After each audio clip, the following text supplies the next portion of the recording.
So, actually, not a big anime release this week. It's not a big release this month in general, but this week is, I think, even weaker than the month. Like, the only other thing that was slated to come out today was a hentai, and it didn't come out. So this is not all I have to show, but this is all the anime, standard definition on Blu-ray. Armor Trooper Votoms OVA Collection 1. Suggest there will be an OVA Collection 2. Let's see. I see Japanese with English subtitles. Region A, 20 OVA episodes on one disc. Includes the first 20 OVAs, the last Red Shoulder, The Big Battle, Origin of Ambition, and Brilliant Shine Heresy, and Paleson Files. Is this down here anything about licensed? So, nothing about. Anyways, the important thing is this. I don't think ever came out on DVD even. So I got some Armored Trooper Votoms. I'm gonna take a quick peek in here. Toss that down there. I'm surprised. This is a made in Japan release. Okay. There's no inside cover. This just lists the same things as before. And it's it's a disc. The other thing that arrived was that's stuff I normally show is Another World, which some of you may have known here in the States as Out of This World. I've already taken the cartridge out and put it in my stuff, but it did come with a little limited run games card and a manual. Oof. There's the main character at his desk prior to going to Another World. Looks like a little bit of art in there. You know, I'm not going to look too closely because I have the time, but maybe not the patience. I don't know. So for the other thing, I'm going to take the camera off its camera mount because I decided I'll go ahead and show my audio mixer, my new audio mixer, which arrived actually Friday.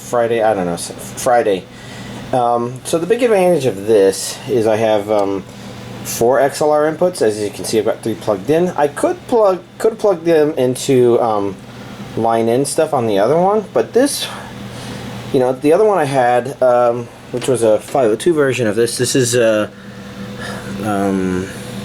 Xenyx 1202. That 12 says how many inputs there are, and that it's counting left channel, right channel as different inputs for those 4. So the other one had 1 XLR, and that was the only one with any gain, and then pretty much 2 other inputs, and I could have made that work. I guess technically there's more if you include the CD in, but this allows me to do a complete mixing of everything and add some gain to my microphones to make them better. Another advantage is I am actually doing this pair of cables here, RCA out, so I've got an actual main out, which means the headphone jack is still available, so I can use that for tuning any audio that I feel like I need to, which is good. And then I have this as a kind of extra thing that I might play around with. I don't know, but I didn't just get that. So the microphone I've had here is a PG48, I think, a Shure, SHURE PG48, and well, you can see here I've got the boxes for a PGA 48 and a PGA 58, and this one would be the PGA 58. The idea here is I should, by mixing a bunch of microphone inputs, I should be able to capture audio in the room. So this one has always caught me pretty well no matter where I am over here.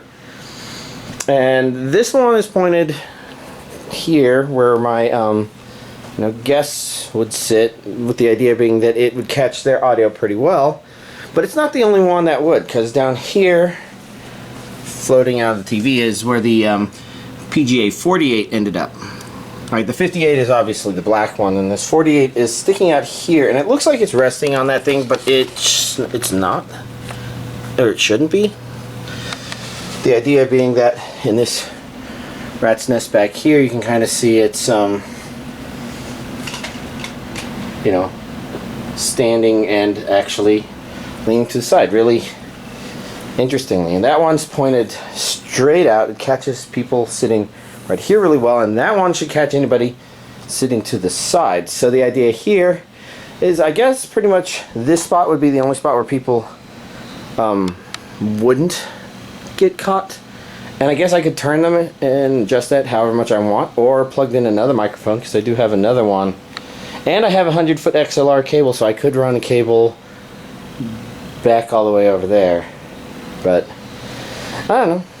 This mixer, you know, that's a really neat new addition.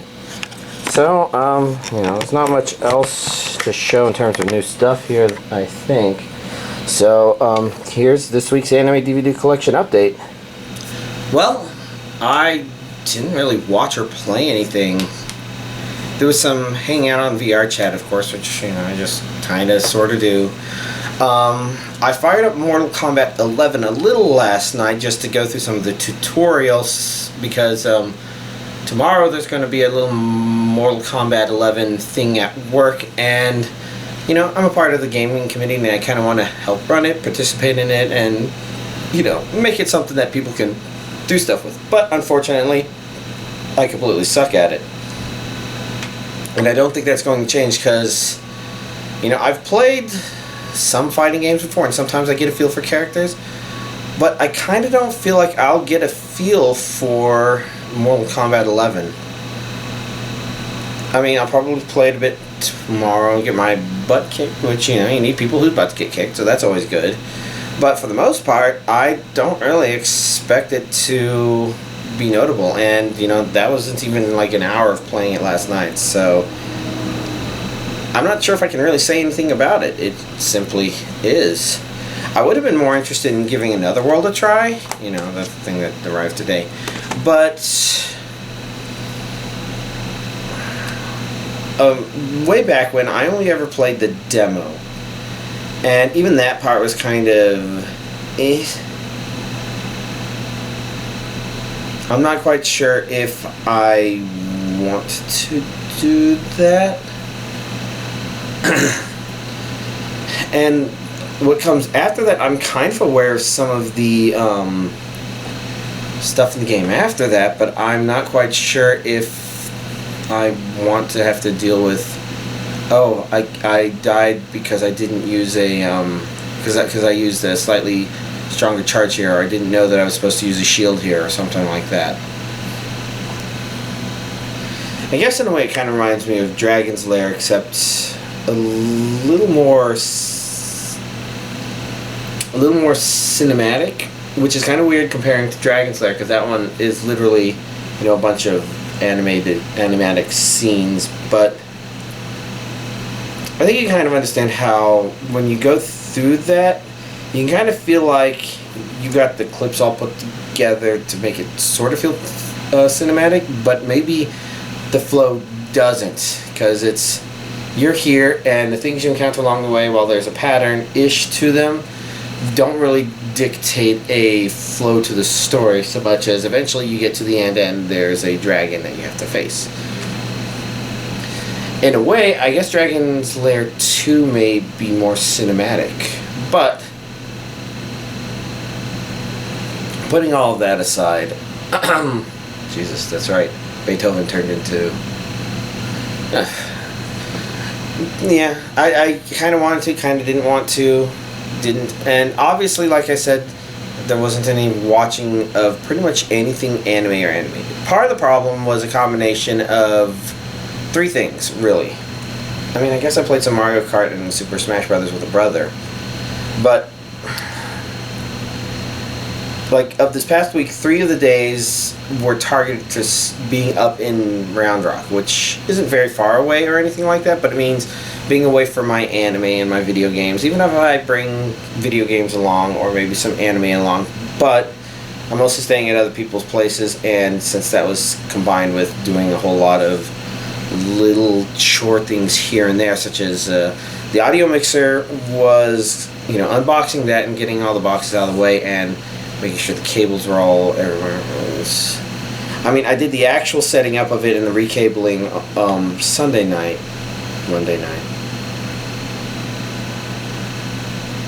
One of these nights. I think it was Sunday night. But basically, it meant that I had one day where I was just up with my parents to hang out, and we were just mostly focusing on hanging out. Another day where I was hanging out with my brother's for his birthday, and it was mostly just, hanging out. There was a little gameplay stuff that happened, but I was mostly exhausted, even if it was a short trip. And then Mother's Day, obviously, I spent it up with my parents, and, didn't do any video game playing there. Instead, I chose to do some push brooming to help clean the closet, the porch. So I'm kind of sore all over. And that's the problem. This week has been one of out of it and trying to do stuff. So the only thing I've watched was the original Total Recall. And I mentioned last week having watched the first, or not the first, but the newer Total Recall. And I guess I could say I like the old one better, and I think it comes down to a couple of things. And some of these are definitely going to be preferences, which means you shouldn't be surprised to eventually run into somebody who prefers the new one to the old one. So, first of all, the new one kind of plays to the general concept of, the old one plays to the general concept of the Total Recall thing much better than the new one, and a lot of that has to do with, first, it starts with this kind of interestingly 90s, or is it 80s? I'm pretty sure it's 90s representation of a future, maybe not dystopian per se, but a little, I'm trying to think, maybe kind of slightly cyberpunkish, I don't know. And then it gets kind of surreal. And it's very over-the-top Arnold Schwarzenegger action movie. And so it's kind of got an appeal as that. But it's interesting because the kind of surrealness, over-the-topness, etc. plays into the central concept, the central philosophical concept that makes people just really interested in Total Recall as a movie much better than the new one. Like, in the new one, it's a little weird because it doesn't play as strongly to that, because at the end of the movie, everything that happens seems like it could pretty much be in line with that movie's universe. Like, there's nothing about it that's overtly weird. They introduce a lot of the elements before, and then they have stuff after. And so at the end, maybe there's more of a blurry line, but it doesn't seem like it matters as much. Whereas if you go with the old Total Recall, there's these ideas introduced that we don't know if they have any real backing, but after everything in the movie and everything has happened, there's a kind of surrealness to all of it that leaves you thinking, oh, okay, there's no way this was real, but it drops enough hints that it feels like it's still possible, but it's a much bigger contrast. It kind of, brings out the philosophical idea a little bit better, I think, a lot better, I think. And you can probably maybe see some of this in terms of the way both movies kind of set up this interaction with the main character, where somebody approaches him trying to tell him that he's still at recall and he's in an associative schizophrenic state or something like that. And in the newer one, it seems to just be kind of the flow of their being chased. So it really feels more like the character is potentially being tricked, and they try to play with it in weird ways. And it's okay okay. It's certainly fine for what it is. But in the older movie, it just comes a little out of left field. Enough so where it actually feels more likely that that could be real. And that was his last chance, which also kind of brings up this idea that at the end of the movie, not only are you wondering, okay, did he really do all this? Or are these just the memories he paid for?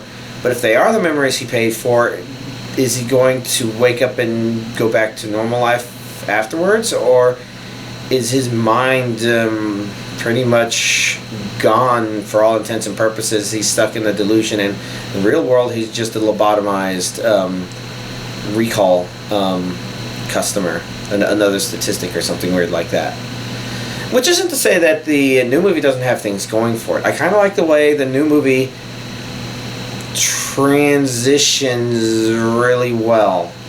Because with the old one, you kind of have this thing where, okay, up to this point, the movie's established, its universe, as much as you're going to know, is established from the point of view of the character. And he's going to go in the machine, and it's, you know, a transition away and back towards, and you can't really, you know, at that point, you could say you have no idea when he might have transitioned. But in the new one, because of the way they do the recall stuff, there's an exact point that's very intentionally set up so that you don't know if it transitioned, which makes it really neat because the newer one, you know, has that going for it.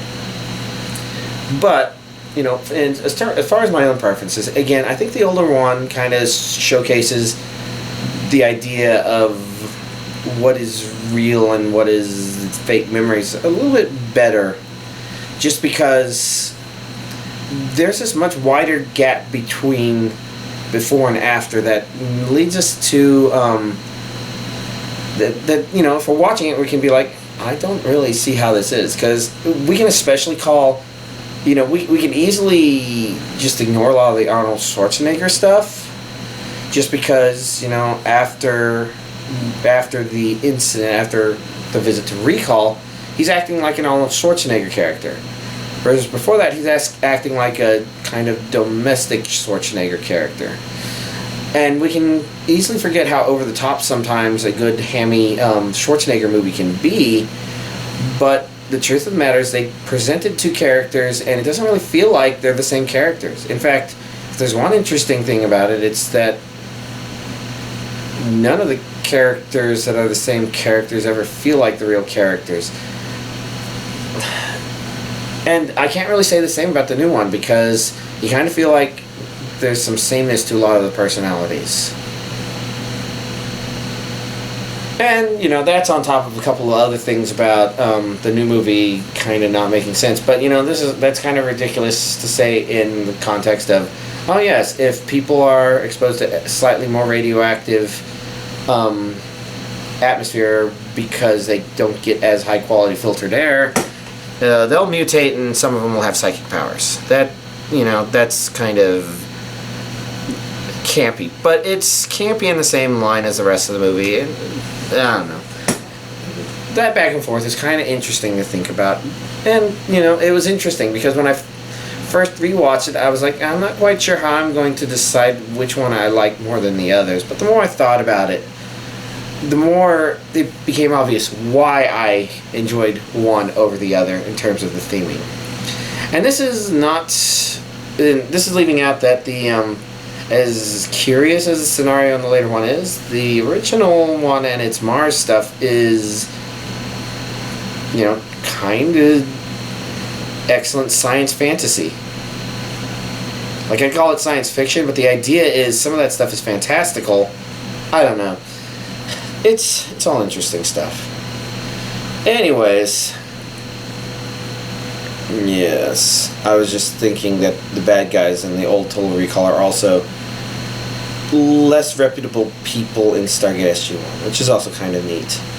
Anyways, that's all stuff. I don't think I have anything else to really talk about. Here's hoping I get to try out the microphones with my brother.